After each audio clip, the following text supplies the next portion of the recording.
Ito pakainin yung mga bata, mga edad mga 2 to 3 years old. Dali lang mga yan, ayaw mga yan. Pero matutuwa mo lang ng secret recipe na to. Ito ang tawag dito ay kalatangtong. Pag kalatangtong, kalabasa, tanglad at talong, napakasarap nito. Tingnan mo. Madali lang ito pakainin. Kalatangtong is the best food for all time, of all time. Open your mouth.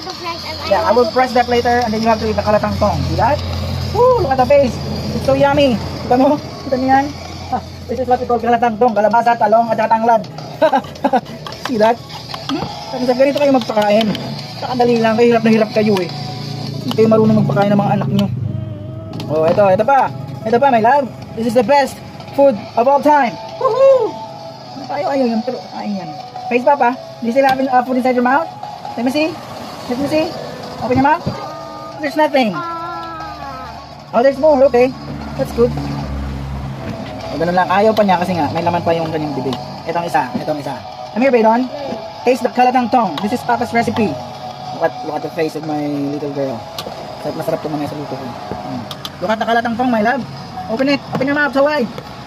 Open your mouth. See? Is it yummy? Tell Papa, is it yummy? Yes or no? Is it yummy? Hey, is it yummy? Is it yummy? Oh, wala siyang reaction. Speechless yung mga anak ko sa luto ko. Tignan nyo. Ito pa, isa pa. Another one, my love. Another one. See that? Is it yummy?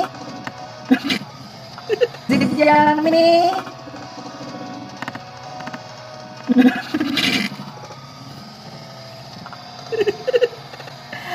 Nang bata ka pa, nagsisinungaling ka na. Bad yan.